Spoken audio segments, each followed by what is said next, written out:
চলুন আজকে গ্রামের পরিবেশে একটা লং ড্রাইভ হয়ে যাক।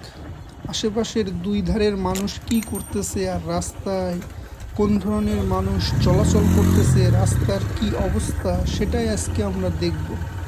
সাধারণত আমি প্রায় বিকেলবেলায় যখন প্রচণ্ড পরিমাণ গরম পড়ে বা প্রচণ্ড পরিমাণ বৃষ্টি হয় অথবা একা একা লাগে, তখনই আমি আমার মোটর সাইকেল নিয়ে বের হয়ে যাই আশেপাশের এলাকা ভ্রমণ করার জন্য।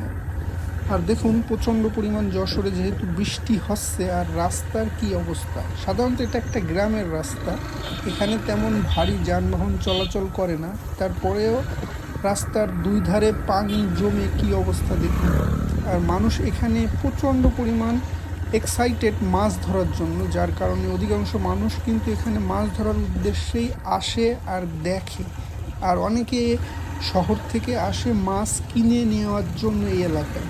সো এটাই হচ্ছে সেই মোড়, যেটা আমি প্রায় একটা ভিডিওতে দেখাইছিলাম যে এই খাল পাড়ে মানুষ মাছ ধরতেছে। সো এখানে কিন্তু বৃষ্টি হলেই এই খাল এলাকায় অধিকাংশ মানুষ চলে আসে মাছ ধরার জন্য। সো আমি এই এই নিয়ে বা এখানে আমি ভিডিও কিন্তু তৈরি করেছি, আর এখানে কিন্তু অনেক মানুষ মাছ ধরা দেখার জন্য দূর দূরান্ত থেকে আসে।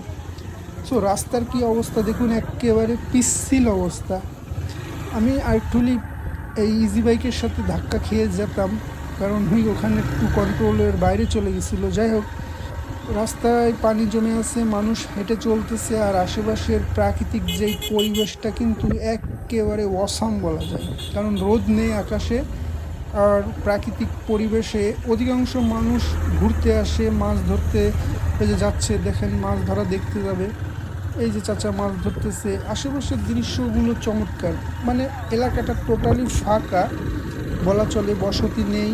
সাধারণত রাস্তার দুই ধারে বিল বলা চলে, আবার ধান চাষ করার মাঠও বলা চলে। সো আমরা যেহেতু সামনে এগিয়ে যাব এই মোটর সাইকেলটাকে অতিক্রম করে, চমৎকার পরিবেশে দেখুন কিভাবে এই ভ্যান কীভাবে চলতেছে, সেটাই হচ্ছে একটা চমৎকার একটা দৃশ্য। আমার কাছে এটাই সবচেয়ে বেস্ট দৃশ্য মনে হয়েছে। দেখুন দুই পাশে রাস্তা, মাঝখানে দুই পাশে রাস্তার মাঝখানে যেই অবস্থা, সেই পরিস্থিতি নিয়েই আমরা কিন্তু দেখতেছি। আর এই পরিস্থিতিগুলো আমাদের কাছে চমৎকার লাগে।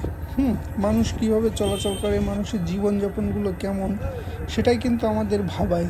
সো আজকে হোক কালকে হোক, আমাদের কিন্তু সকলকেই এই পৃথিবী ছেড়ে একদিন চলে যেতে হবে। থাকবে শুধু এই স্মৃতি, একসময় স্মৃতি মনে রাখার মানুষও চলে যাবে। সো আপনাদের কাছে ভিডিওটা কেমন লাগলো, আর এই গ্রামীণ পরিবেশটাই বা কেমন লাগলো আজকে জানায়েন। সো ভিডিওটা আজকে এই পর্যন্তই। ধন্যবাদ সবাইকে।